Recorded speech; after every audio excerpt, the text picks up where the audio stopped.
مفتی صاحب کے بیانات کے لیے مفتی مقصود مینگل کے آفیشیل چینل کو سبسکرائب کریں۔ الحمد لله الذي حمدا كثيرا طيبا مباركا فيه ونشهد أن لا إله إلا الله وحده لا شريك له ولا نظير له ولا مثل له ولا مثال له أرسله بالحق بشيرا ونذيرا وداعيا إلى الله بإذنه وسراجا منيرا قال الله تعالى في القرآن المجيد والفرقان الحميد فأعوذ بالله من الشيطان الرجيم بسم الله الرحمن الرحيم وابتغوا من فضل الله واذكروا الله كثيرا لعلكم تفلحون صدق الله مولانا العظيم وصدق رسوله النبي الكريم ونحن على ذلك لمن الشاهدين والشاكرين والحمد لله رب العالمين يا رب صل وسلم دائما أبدا على حبيبك خير الخلق كلهم هو الحبيب الذي ترجى شفاعته انتہائی میرے واجب الاحترام میرے محترم معزز دوستوں اور بزرگوں، انسان اس دنیا کے اندر اللہ تعالیٰ نے اس کی زنجیر کو کڑیوں کی طرح اللہ نے اس کو ایسے طریقے سے بنایا ہے کہ ایک دوسرے کے محتاج رہتے ہیں۔ کبھی کس انسان کی ضرورت پڑتی ہے، کس مسئلے میں اور کس پریشانی میں، کس تکلیف اور دکھ میں اور درد میں۔ بہترین ذریعہ اللہ تعالیٰ نے جو انسانوں کے لیے بنایا ہے ذریعہ معاش، وہ ہے تجارت۔ تجارت بہت بہترین طریقہ کار ہے معاش کے لیے، جس کو اللہ نے بھی پسند فرمایا ہے۔ قرآن مجید کا جب آپ مطالعہ کرتے ہیں تو اللہ تعالیٰ قرآن مجید میں بار بار ان چیزوں کا ذکر فرماتے ہیں کہ اللہ بادلوں کو اٹھاتے ہیں، پھر ان بادلوں سے پانی برسا کے فَيُحْيِي الْأَرْضَ بَعْدَ مَوْتِهَا، اس مردے زمین کو زندہ کر دیتے ہیں اللہ تعالیٰ۔ پھر اس میں سے پھل پھول، اناج اور بہت ساری سبزیاں، کھیت لہلہاتے، بہت ساری چیزیں انسانوں کے فائدے کے لیے اللہ تعالیٰ پیدا فرماتے ہیں۔ تو اس سے بھی انسان کی معاش کا ایک ذریعہ وابستہ ہے، جس کو زراعت، ہماری زبان میں زراعت کہتے ہیں۔ اور دوسرا طریقہ کار ہے سمندروں کی سطح پر لوگ جاتے ہیں، کاروبار کرتے ہیں باہر ملکوں سے، جو امپورٹ ایکسپورٹ کے نام سے ہے۔ اس کا بھی قرآن مجید میں ذکر ہے کہ سمندر میں کشتیاں چلتی ہے۔ وَابْتَغُوا مِنْ فَضْلِ اللَّهِ، اللہ کے فضل کو تلاش کرو۔ جہاں جہاں اللہ کے فضل کے بارے میں آتے ہیں مفسرین فرماتے ہیں اس سے رزق مراد ہے۔ اللہ تعالیٰ انسان کو جو رزق دیتا ہے نا، یہ جیسے جمعے کے متعلق ہے کہ اذا نودی للصلاۃ من یوم الجمعۃ، ایمان والو جب تمہیں جمعے کے دن بلایا جائے جمعے کی نماز کے لیے تو دوڑو، فاسعوا الی ذکر اللہ وذروا البیع۔ پھر اس میں ہے کہ جب آپ فاذا قضیت الصلاۃ، جب نماز مکمل ہو جائے اس کے بعد نکل پڑو، وابتغوا من فضل اللہ، اللہ کے فضل کو تلاش کرو۔ یعنی اس کے بعد حکم ہے کہ جو کاروبار کرتا ہے اس کے کاروبار میں اللہ تعالیٰ برکت ڈالتے ہیں۔ یہ اللہ تعالیٰ کا نظام ہے۔ اب تک مسجد میں اور مسجد کے بعد پھر اللہ کی فضل کے متلاشی بن جاؤ، پھر اللہ تمہیں رزق دیں گے۔ حضور اکرم صلی اللہ علیہ وسلم بذات خود نبی ہے لیکن تاجر بھی ہے، تجارت بھی کرتے تھے۔ تجارت اللہ کو بہت پسند ہے، اس لیے قرآن مجید میں جگہ جگہ تجارت کا ذکر بھی ہے۔ تجارت لن تبور، تجارت لن تبور، فاسعوا الی ذکر اللہ وذروا البیع، کاروبار کو چھوڑو، آ جاؤ جمعے کی طرف آ جاؤ، کاروبار کو چھوڑو۔ تو اللہ تعالیٰ نے کاروبار میں بہت زیادہ برکت رکھی ہے۔ علماء نے لکھا ہے تقریباً 7% رزق کی برکت اللہ نے تجارت میں رکھی ہے، اور 3% کو اللہ نے دنیا کے تمام معاملات میں تقسیم کیا ہے۔ اس لیے آج کی دنیا میں ہر مسلمان کو چاہیے چھوٹا موٹا بزنس کرے، لازمی کرے، جتنا اس کی بس میں ہے کرے، لیکن ہم چونکہ مسلمان ہیں، کمزور ہے، ہم لوگ گڑبڑ کرتے ہیں۔ ہاں، اب جیسے شراکت داری ہے، کسی کے ساتھ پارٹنرشپ ہے کاروبار میں، تو کیا کرتے ہیں، کسی کو آپ نے پیسے دیے، بھائی 1,00,000 روپے لگا لو، چند دن کے بعد تو کیونکہ وہ بندہ غائب ہو جائے گا، بھائی نظر ہی نہیں آئے گا، یہ مسلمان ہے۔ حالانکہ اللہ تعالیٰ نے بہت زیادہ برکت رزق اسی میں رکھی ہے۔ جب آپ پارٹنرشپ کرتے ہو، شراکت کرتے ہو، جس کو شریعت کہتی ہے شراکت، پارٹنرشپ کاروبار میں، وہ وجہ کیا ہوتی ہے؟ جب آپ شادی کرتے ہو، شادی سے پہلے صرف آپ کا رزق آپ کو مل رہا ہوتا ہے، جب شادی کرتے ہو تو بیوی کی رزق بھی آ جاتی ہے، بچے آتے ہیں، بچوں کا الگ سے اللہ تعالیٰ رزق کا انتظام فرماتے ہیں، یہ اللہ کا نظام ہے۔ جب ایک بندہ کاروبار کر رہا ہے تو ایک بندے کا رزق اس کو مل رہا ہے، اور جب 3-4 بندے کاروبار کریں گے تو کتنوں کا رزق آئے گا بھائی؟ 3-4 بندوں کا اللہ رزق بیچیں گے۔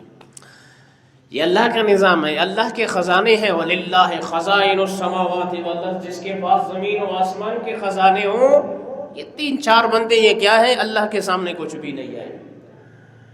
پوری دنیا کی ساری مخلوقات صبح و شام کھاتا رہے، اللہ ان کو کھلا رہا ہے، پلا رہا ہے، رزق دے رہا ہے، جتنی بھی لاکھوں کی تعداد میں مخلوقات ہے، کھلا رہا ہے، پلا رہا ہے، قیامت تک کھلاتا پلاتا رہے گا، اور جتنی بھی مہنگائی ہو پھر بھی پلا رہا ہے۔ اللہ کے خزانوں میں اتنی بھی کمی نہیں ہوتی، جیسے سوئی کو سمندر میں ڈبو اور اس کے سرے پہ کتنا پانی لگے گا بھائی، اتنا بھی اللہ کے خزانوں میں کمی نہیں آتی۔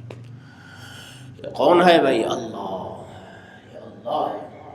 جب ہم اپنے نیتوں کو درست کریں گے تو اللہ تعالیٰ اس کے مطابق ہمیں رزق عطا فرمائیں گے، اور اگر ہماری نیتیں خراب ہوں گی تو پھر ہر چیز میں برکتیں اٹھ جائیں گی، ہر چیز سے برکت اٹھتی چلی جائے گی۔ تو قرآن مجید میں ہے، اللہ تعالیٰ فرماتے ہیں وَابْتَغُوا مِن فَضْلِ اللَّهِ، اللہ کے فضل کو تلاش کرو، وہ رزق ہے۔ انسان جب نقل و حرکت کرتا ہے، چلتا پھرتا ہے، تلاش کرتا ہے، اللہ تعالیٰ اس کی رزق کو کیا کرتا ہے؟ اس کو دیتا ہے۔ حدیث شریف میں آتا ہے صبح کی نماز کے بعد نکلو رزق کی تلاش میں نکلو، اللہ تعالیٰ اس وقت رزق کو تقسیم فرماتے ہیں۔ وہ صبح کے وقت ہے، بہت بابرکت وقت ہے، جس وقت ہم سو رہے ہوتے ہیں وہی وقت ہے، وہی وقت برکت کا وقت ہے، رزق تقسیم ہو رہا ہوتا ہے، اس لیے ہماری رزق میں برکت نہیں آتی ہے، ہمیں ملتی نہیں ہے۔ بعض لوگ اکثر رزق کے معاملے میں پریشان ہیں، وہ کہتے ہیں بھائی آ ہی نہیں رہے تو ہم کیا کریں، کوشش کر رہے ہیں مل نہیں رہا ہے۔ بھائی صبح نماز کے بعد اٹھو، ذکر و فکر کرو، پھر نکلو، پھر دیکھو اللہ تمہارے لیے کیسے۔ یہ تو حدیث ہے پیغمبر صلی اللہ علیہ وسلم کا، یہ تو غلط ہو ہی نہیں سکتی ہے۔ ایک بندہ، ایک جوان آیا میرے پاس، ادھر ہی کاروبار کرتا ہے، 4 بندے کاروبار کر رہے ہیں، 4 بندے کیلے کے جو ہے یہ فروٹ اس میں شریک ہے۔ تو پھر میں نے پوچھا کہ یہ 4 بندے آپ کاروبار کر رہے ہیں، کچھ مل بھی رہا ہے یا نہیں؟ بس 4 بندے بیٹھے ہو، کوئی کیا کر رہا ہے، کوئی کیا کر رہا ہے۔ یقین کرو اس نے جو بات کہی وہ کہ واقعی میرے دل پہ لگا۔ میں نے کہا سبحان اللہ، اللہ نے اس کے دل میں کیسے ڈالا؟ یہ نیت ہے، نیت ٹھیک ہوگی تو اللہ ہر ایک کے کاروبار میں برکت ڈالے۔ تو اس نے مجھے پشتو میں کہا کہ اگر میرا جو ہے کیا کہتے ہیں لک کام نہیں کرے، قسمت کام نہیں کرے، تو اس بندے کا تو کرے گا جو میرا شریک ہے، پارٹنر ہے۔ اگر اس کی قسمت نے کام نہیں کیا تو تیسرے کا بھی کرے گا، اس کا نہیں کیا تو چوتھے کا تو کم از کم کرے گا۔ تو اللہ ہم لوگ کی رزق بیچ رہا ہے بھائی، ہم چل رہا ہے، تو کتنی بڑی بات ہے۔ حضور علیہ الصلوۃ والسلام خود کاروبار میں شراکت کرتے تھے، حضور علیہ السلام بھی، حضور علیہ السلام۔ حالانکہ وہ ایسا زمانہ تھا کہ بالکل غربت کا، پیسے نہ ہونے کے برابر بھوک تھی، افلاس تھا، کھانے کو کچھ نہیں، پہننے کو کچھ نہیں، غربت کا بالکل آخری درجہ۔ حتیٰ کہ حضرت عائشہ صدیقہ رضی اللہ تعالیٰ عنہ فرماتی ہیں کہ حضور علیہ الصلوۃ والسلام نے اپنا زرہ مبارک کسی یہودی کے پاس امانت رکھوا دیا، اس سے غلہ اٹھایا، گندم جس کی ہمیں ضرورت تھی لیکن تھا نہیں، تو اللہ کے نبی نے اپنے زرے کو یہودی کے پاس امانت رکھوایا کہ امانت رکھو، کچھ گندم دے دو، پھر بعد میں ہم آپ کو دے دیں گے، پھر ذرا آپ سے اٹھائیں گے۔ یعنی اتنی غربت ہے لیکن پھر بھی تھوڑا موڑا بزنس کرتے تھے۔ اور اس لیے تجارت کا ذکر قرآن مجید میں کہاں پر ہے؟ ایلاف قریش، جو آپ پڑھتے رہتے، ایلافہم رحلۃ الشتاء والصیف، یہ دو سفر کرتے تھے قریش والے، ایک یمن کی طرف اور ایک شام کی طرف، ایک گرمی میں ہوتا تھا ایک سردی میں۔ اس کا اللہ نے خصوصی ذکر کر کے قرآن میں بتایا، یہ کاروباری لوگ تھے، یہ لوگ تاجر تھے، یہ لوگ بزنس مین تھے، ان کا اللہ نے ذکر کیا ہے۔ تو اس لیے تجارت میں اللہ نے جو شخص ملازم بھی ہو اس کو بھی چاہیے کم از کم سیکنڈ ٹائم کسی سے 1,50,000 60,000 70 2 لاکھ 3 لاکھ جتنا تمہارے بس میں ہے چھوٹا موٹا سٹارٹ کرو۔ یہ ایک وقت آئے گا یہ آپ کا 1,50,000 کس میں وہ لاکھوں میں چلا جائے گا۔ تو اس لیے یہ ذہن بنا لو، اور پھر اس میں یہ ذہن بناؤ کہ کاروبار جو ہے شریعت کے مطابق کریں گے۔ یہاں ہم نے کورس بھی کرایا تھا تاجروں کے لیے، یہاں کورس بھی ہوا تھا، ہم نے سندیں بھی اسی مسجد میں تقسیم کی تھی باقاعدہ۔ آپ کے پاکستان سے بڑے بڑے علماء ادھر آئے تھے، وہاں اس میں ایک حدیث تھی اس کورس میں، اس میں یہ تھا کہ حضرت عمر رضی اللہ تعالیٰ عنہ کے زمانہ خلافت میں جو شخص تجارت کرتا تھا اور تجارت کے اصول سے واقف نہیں تھا، شریعت کے مطابق کاروبار نہیں کرتا تھا، تو حضرت عمر درے سے اس کو درست کرتا تھا کہ جاؤ پہلے شریعت کے احکام سیکھو پھر آؤ کاروبار کرو۔ جیسے ہمارے یہاں ہے بھائی، الف سے بے واقف نہیں، تجارت کے اصولوں سے واقف نہیں، مضاربت کیا ہے، شراکت کیا ہے، ہبہ کیا ہے، ہاں بیع و شراء ہے کیا، شریعت کے روح سے کس طرح ہو جاتی ہے نہیں ہوتی ہے بھائی، لیکن ان چیزوں سے ہمیں واقفیت نہیں۔ ہمارا کام ہے پیسے سے تعلق، بس پیسے آئے، حلال ہے حرام ہے جو بھی ہے، جیسے جائز ناجائز وہ ایک طرف چلا جائے گا۔ سیرت کی کتابوں میں لکھا ہے کہ حضور اکرم صلی اللہ علیہ وسلم کو اللہ تعالیٰ نے قریش میں کیوں بھیجا؟ اس وقت تو بہت ساری قومیں تھیں دنیا میں، آباد تھیں بہت ساری، لیکن اللہ نے اپنے محبوب صلی اللہ علیہ وسلم کو قریش قوم میں کیوں بھیجا؟ یہ کیا خصوصیت تھی؟ کہتے ہیں وہ خصوصیت یہ تھی کہ قریش بزنس مین تھے، کاروباری تھے، وہ تجارت کرتے تھے، وہ خوددار قوم تھا، کسی کے غلام اور نوکری نہیں کرتے تھے، اس لیے اللہ نے اپنے نبی کو بھی ایسے غیرت مند قوم میں بھیجا۔ یہ ہے بھائی تجارت کی برکات ہے۔ اس لیے مسلمانوں کو چاہیے کہ تجارت کے اصول سے اپنے آپ کو روشناس اور واقف کرائے، کہ معلوم ہونا چاہیے تجارت ہے کیا چیز۔ اس لیے اللہ تعالیٰ پھر آپ سے کام لیتا ہے، دنیا کا بھی لیتا ہے، آخرت کا بھی لیتا ہے۔ کسی مسجد کا انتظام سنبھال لیتے ہو، مدرسے کے انتظام کو سنبھال لیتے ہو، کئی یتیموں کی پرورش آپ کے نیچے ہو رہا ہے، ہاتھ کے نیچے، ہاں کبھی بیواؤں کے سنبھال رہے ہو، کبھی کسی اور شعبے میں خدمت کر رہے ہو، یہ تجارت سے ہوتا ہے۔ ملازمت تو اتنی تنخواہ ہے بیچاروں کا، وہ 5 تاریخ 8 تاریخ کو ختم، بس مہینے میں پھر انتظار میں رہتے ہیں۔ تو اس لیے ملازم، یہ بھی اللہ تعالیٰ کی ایک نعمت ہے، ملازمت جس کو مل گیا تو ماشاءاللہ، نہیں ملا تو چلتا پھرتا اپنے لیے چھوٹی موٹی سٹارٹ کرے، یہ بہت بہترین طریقہ ہے۔ فرماتے ہیں کہ اس میں سب سے پہلی چیز کیا ہے؟ وہ ہے عہد و وفا کرنا، عہد و وفا کرنا۔ حضور اکرم صلی اللہ علیہ وسلم نے اپنی زندگی میں حضرت جابر رضی اللہ تعالیٰ عنہ، مشہور صحابی ہے، نام آپ نے سنا ہوگا، حضرت جابر رضی اللہ تعالیٰ عنہ۔ حضرت جابر رضی اللہ تعالیٰ عنہ کو بخاری شریف میں ہے کہ حضور نے فرمایا، اے جابر جب بحرین سے مال آئے گا تو میں آپ کو بہت کچھ دوں گا، ایسے حضور نے اشارہ فرمایا۔ اور حدیث میں آتا ہے کہ یہ 10 انگلیاں ایسے ملا دیا حضور۔ پھر فرماتے حدیث میں ہے کہ 5 انگلیاں پھر اشارہ فرمایا کہ اتنا اور بھی دوں گا آپ کو جب بحرین سے مال آئے گا۔ ہوا یوں کہ حضور علیہ السلام دنیا سے تشریف لے گئے لیکن بحرین کا مال نہیں آیا، یہ اللہ کے فیصلے ہیں۔ تو حضرت ابو بکر صدیق رضی اللہ تعالیٰ عنہ کے زمانے میں بحرین سے بہت بڑا مال غنیمت آیا۔ جب وہ مال آیا تو اس کے بعد حضرت ابو بکر صدیق رضی اللہ تعالیٰ عنہ، صحابہ تو صحابہ تھے بھائی، کتنا بہترین ان کے معاملات تھے۔ حضرت ابو بکر صدیق کھڑے ہو گئے اور کہا کوئی ہے جس نے حضور علیہ السلام کے ساتھ، حضور نے کسی کو عہد دیا ہو، کوئی وعدہ کیا حضور نے کسی کے ساتھ، تو وہ کھڑا ہو جائے۔ حضرت جابر رضی اللہ تعالیٰ عنہ فرماتے ہیں کہ میں آیا، میں نے کہا حضور علیہ السلام نے میرے ساتھ کوئی عہد کیا تھا، وہ عہد یہ تھا کہ جب بحرین سے مال آئے گا تو میں تمہیں بہت کچھ دوں گا۔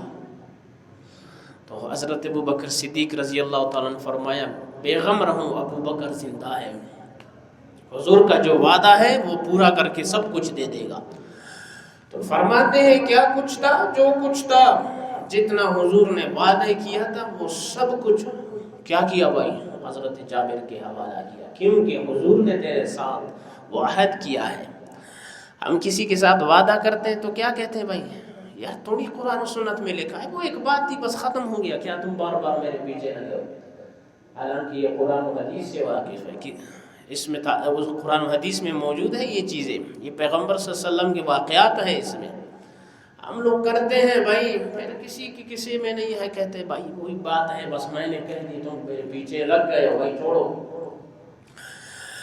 بخاری شریف میں آتا ہے کہ ایک دفعہ حضور اکرم صلی اللہ علیہ وسلم کہیں سفر پہ تشریف لے جا رہے تھے اور آپ کے ہمراہ حضرت عمر فاروق رضی اللہ تعالیٰ عنہ بھی ہے، اور آپ کے ساتھزادے ہیں حضرت عبداللہ بن عمر۔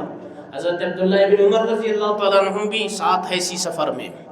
فرماتے ہیں اب سوار ہیں اور اونٹنی پر، اونٹنی اتنی تیز رفتاری کے ساتھ جا رہی ہے جس پر حضرت عبداللہ بن عمر سوار ہے، اور یہ اونٹنی کس کی ہے؟ حضرت عمر فاروق رضی اللہ تعالیٰ عنہ۔ اب یہ بہت برا لگتا ہے کہ حضور علیہ السلام پیچھے ہوں، حضرت عمر پیچھے ہوں، اور حضرت عبداللہ بن عمر قافلے سے بالکل بے ترتیب آگے نکل رہا ہے۔ یہ چونکہ اونٹ میں مسئلہ تھا، اب اونٹنی کا مسئلہ ہے تو اس نے حضور علیہ السلام نے حضرت عمر کو کہا اس اونٹنی کو مجھ پر بیچ دو، فروخت کرو مجھے۔ اب یہ معاملات اس لیے سکھا رہا ہوں تاکہ یہ سمجھ میں آ جائے۔ تو حضور نے فرمایا یہ مجھ پر فروخت کرو، یہ اونٹنی جو بہت زیادہ شوخی دکھا رہا ہے یہ مجھ پہ فروخت کرو۔ تو حضرت عمر رضی اللہ تعالیٰ عنہ نے فرمایا اے اللہ کے رسول صلی اللہ علیہ وسلم، میں نے آپ کو گفٹ کر دیا، یہ آپ کو ہبہ کر دیا، ہبہ کر دیا۔ یہ بات ہے، حدیث میں آتا ہے کوئی مومن اس وقت تک کامل مومن بن نہیں سکتا جب تک جو اپنے لیے پسند کرتا ہے اپنے مسلمان بھائی کے لیے پسند نہ کرے، اس وقت تک کامل مومن اس کا نہیں ہے، ایمان اس کا کامل نہیں بن سکتا ہے۔ ہم لوگ تو اسی طرح ہے بھائی، اپنے اوپر 5000 لگا ہو، غریب پر کتنا 10 روپیہ، اور اپنے بہترین سالن کا ہو، جب بدبودار ہو گیا تو پھر اس کو صدقہ کرو، بدبو اس میں آ گئی تو پھر کیا کہتے ہیں؟ صدقہ کرو بھائی۔ ہاں، اور جو کپڑے پٹے پرانے ہوں، پہننے کے قابل نہ ہوں، کہتے بھائی صدقہ کرو۔ یہ صدقے مت کے اللہ کے راستے میں قبول نہیں ہوتے۔ صدقہ وہ ہے جو بہترین مال ہو، اخلاص کے ساتھ ہو، معمولی ہو لیکن اخلاص کے ساتھ ہو۔ یہ نہیں چلتا ہے اپنے لیے بہترین چیزیں پسند کرو، مسلمان بھائی کے لیے سب سے گھٹیا چیزیں پسند کرو۔ اسلام میں اس چیز کا تصور نہیں ہے، اسلام ان کو نہیں مانتا ہے۔ تو حضور نے فرمایا اچھا تم نے مجھے گفٹ کر دیا؟ حضور نے فرمایا میں نے تیرے بیٹے حضرت عبداللہ ابن عمر کو یہ اونٹنی گفٹ کر دیا ہے، جاؤ بھائی تمہاری ہو گئی۔ یہ تحفہ نہیں ہے، ہدیہ۔ حدیث شریف میں آتا ہے اس سے محبت بڑھتی ہے، یہ دیا کرو۔ تحفہ سمجھتے ہیں؟ ہدیہ، کوئی چیز کسی کو تحفتاً ہدیتاً دے دینا، کسی کو عطر دے دیا، مسواک دے دی، تسبیح دے دیا، رومال گفٹ کر دیا، ٹوپی پہنا دیا، کسی کو جیکٹ پہنا دیا، کسی کو کچھ دے دیا، یہ کیا ہے بھائی؟ تحفہ ہے۔ جس چیز کی ضرورت ہے تب بھی آپ نے دے دیا تحفے میں، اس سے محبت بڑھتی ہے، یہ محبت کی چیز ہے۔ حضور علیہ السلام نے فرمایا تحفہ دیا کرو، تحفہ لیا بھی کرو، جو تمہیں دے دے تو لے لیا کرو، اور یہ بھی کرو کہ تم کسی اور کو بھی دے دیا کرو۔ اور حدیث شریف میں آتا ہے اللہ کے محبوب صلی اللہ علیہ وسلم نے ارشاد فرمایا نا، ہدیہ لے کر اس کو واپس کر لینا کسی سے. مثلا میں نے کسی کو ہدیہ دے دیا، آپ واپس لینے کے چکر میں ہوں. بخاری شریف میں روایت ہے اللہ کے محبوب صلی اللہ علیہ وسلم نے ارشاد فرمایا یہ ایسا ہے جیسے کوئی کتا الٹی کرے، قے کرے اور اس قے کو واپس وہ کتا چھاٹ لے. یہ اتنا سخت گناہ ہے. آپ نے کسی کو رومال ہدیہ کر دیا اور واپس اسی چکر میں ہو، یار وہ میرا وہ رومال تو واپس دے دو. ہاں کیا کرو بھائی، واپس دے دو. تو یہ اتنا سخت ترین اور مبغوض ترین چیز ہے اسلام کی نظر میں کہ پیغمبر فرما رہے ہیں یہ ایسا ہے جیسے کتا الٹی کرے، قے کرے اور کتا اسی کو چھاٹنے لگ جائے. یہ کیسا ہے؟ کہ یہ بھی اتنا ناپسندیدہ چیز ہے میرے قسم میں. ہم لوگ اسی طرح ہوتے ہیں نا، کسی کو پلاٹ گفٹ کر دی مثلا کسی نے، ہم دیکھا مارکیٹ اوپر ہو گیا، کہتا ہے یار وہ واپس کرو بھائی، ہماری چیز کیا کرو، واپس کرو. کتا وہ جانور ہے، کتا وہ کسی پاک برتن میں بھی منہ لگائے گا اس کو بھی دھونا لازم ہے، ناپاک ہو جاتا ہے، ناپاک ہو جاتا ہے. اور ہمارے یہاں تو مسلمان، کتے کی بات آ گئی، تھوڑی سی بات ہو جائے اس پر. ہمارے مسلمانوں نے ماشاءاللہ شوقیہ کتے پالے ہیں. شوقیہ اسلام جب شروع میں آیا تو لوگ بھی اسی طرح تھے جیسے ہمارے آج یار لوگ ہیں، جیسے کتے پالے ہوئے. تو حضور علیہ السلام نے حدیث میں آتا ہے، حضور نے فرمایا جتنے کتے ہیں ان کو مارو، ختم کرو، تاکہ لوگوں سے اس کی محبت دلوں سے نکل جائے. یہ کیا انسان کو دیکھو کتے پال رہا ہے، ہاں کتے کا پتر بنا ہوا ہے، کتے کا کتا آگے آگے، یہ اس کا پیچھے پیچھے. اور ہمارے معاشرے میں جو بڑے بڑے لوگ ہیں نا، بڑے بڑے لوگ، بڑے بڑے جن کے بڑے بڑے فارم ہاؤس، بڑی بڑی گاڑیاں، بڑی بڑی پتہ نہیں کیا کیا چیزیں، ان کے کتے برگر کھاتے، ملائی کھاتے ہیں، پتہ نہیں کون سے اعلیٰ اعلیٰ خوراک، جو غریب کا خوراک نہیں ہوتا ہے وہ کتوں کو کھلا رہے ہوتے ہیں. بھائی ایسے کتے بھی ہیں قیمتی. تو اللہ کرے قیامت کے دن ان کا حشر بھی انہی کتوں کے ساتھ ہو جائے، جہاں غریب مر رہے ہوں اور وہ اپنے کتوں کو ایسی وی آئی پی خوراک دے رہے ہیں کہ انسان حیران رہ جائے. اس لیے ہمارے اکابر فرماتے اللہ کا غلام بن جاؤ، اللہ کا، ورنہ اللہ تمہیں کتوں کا غلام بنائے گا. کس کا غلام بنائے گا؟ کتوں کا. اس لیے عطا کے حدیث میں آتا ہے حضور نے فرمایا اپنے مال کی حفاظت کے لیے کتا رکھ سکتے ہو، اپنے مال کی حفاظت کے لیے بس. اور اپنے گھر کے لیے کوئی پریشانی ہے، مسئلہ ہے، کوئی صورت بن نہیں رہی ہے، تو اس صورت میں حتیٰ کہ حضور نے فرمایا بلا وجہ کتا رکھو گے تو رحمت کے فرشتے آپ کے گھر میں بھی داخل نہیں ہوں گے. اور یہ انگریزی کتا، اس کا بڑا منہ ہے، یہ اس کا پتہ نہیں ایسے ہے، ایسی خصوصیات اور بتاتی ہیں جیسے انسان سبحان اللہ قرآن کا اتنا پتہ نہیں ہوگا، کتے کی ساری خصوصیات ان کو بتائے، اتنے دانت ہے، ایسا منہ ہے، یہ انگریزی ہے، یہ پتہ نہیں فلانا ہے، ایسی ایسی چیزیں ہمیں سکھائی گئی ہے. تو اللہ تعالی ہم سب کی حفاظت فرمائے. تجارت میں یہ چیزیں سیکھنا چاہیے، امانت داری، عہد و وفا کو پورا کرنا، جیسے حضور نے، اور کسی کو کوئی چیز گفٹ کرنا، ہبہ کرنا اپنی زندگی میں، جیسے حضور نے اونٹنی ہبہ کر دی حضرت عبداللہ ابن عمر کو. تو یہ طریقے اسلام کے طریقے ہیں، ان کو سیکھنا چاہیے اور ان پر باقاعدگی سے عمل بھی کرنا چاہیے. حضرت بخاری شریف میں آتا ہے کہ حضرت عائشہ صدیقہ رضی اللہ تعالیٰ عنہ فرماتی ہیں کہ میرا ایک جوڑا تھا، شادی کی جوڑا، جیسے ہمارے یہاں ہوتا ہے نا ایک کپڑے والا ادھر آیا، کہتے بھائی دلہن کی جو پہلی رات کی جو جوڑا ہوتی ہے وہ 3 لاکھ 2.5 لاکھ 2 لاکھ، اور کتنے دنوں کے لیے بھائی؟ 1 رات کے لیے بس. واہ قربان جاؤ مسلمانوں پر، کیسا اللہ نے ان کو سمجھ دیا ہے بھائی. ایسے مسلمان پوری دنیا میں کہیں نہیں ملتے، یہ نایاب ہیرے آئے دنیا میں، ایسے مسلمان جو 1 رات کے لیے کتنا 2.5 سے 3 لاکھ کا ایک جوڑا خریدے اور 1 رات استعمال کرے، بس ختم. حضور کا زمانہ دیکھو، بخاری شریف دیکھو، اور حضرت عائشہ کا فرمان دیکھو. حضرت عائشہ فرماتی ہیں میرا ایک جوڑا میرے ساتھ ہوا کرتی تھی، اور ہوتا یہ تھا کسی کے ہاں شادی ہوتی تو وہ ہاتھے اس کو امانتاً لے جانے کے لیے کہ بھائی چند دن ہم دلہن کو دے دیں گے اور اس کے بعد جب پہنے اس کی شادی گزر جائے پھر وہ جوڑا آپ کو واپس کر دیں گے۔ اسلام یہ ہے بھائی، ہم کتنے دور ہیں۔ اب آپ اندازہ کرو، ہم لے سکتے ہیں کسی سے، اگر کسی سے مانگے بھی بولے گا جاؤ نکل جاؤ، شادی کا جوڑا تم کو دیں گے، دماغ تمہارا خراب ہے بھائی۔ کہیں گے نہیں، کہیں گے اسی طرح کہیں گے، معاشرہ تو اسی طرح ہے بھائی۔ ہاں، لیکن اسلام کی تعلیم یہ ہے، مسلمانوں کا ایک دین ہے جو مذہب ہے، برحق ہے، سچا ہے، جس کی تعلیمات حضور نے دی ہے، اللہ تعالیٰ نے خود ارشاد فرمائے ہیں، حضور نے اپنی زندگی میں دکھایا اور صحابہ اور صحابیات نے دکھائی۔ لیکن کیا ہے، ہم اس سے بہت دور ہیں، ہماری زندگیاں تباہ اسی لیے برباد ہے بھائی۔ تو حضرت عائشہ فرماتی ہیں وہ جوڑا میں دیا کرتا تھا، جو دلہن ہوا کرتی تھی وہ امانتاً لے جاتے، 3 دن 5 دن 8 دن 10 دن استعمال کرتے، پھر لے آتے، پھر کسی کی شادی ہوتی پھر وہ جوڑا لے جاتے بھائی، پھر پہنتے بھائی۔ یہ طریقہ تھا۔ آج بھی حکم یہی ہے، کوئی گھر آپ کے گھر آئے، مثلا ہمسایہ ہے یا کوئی شخص ہے، کہتے بھائی تھوڑا سا گھی چاہیے، دے دو، کیا کرو بھائی، دے دو، روکو نہیں اس سے۔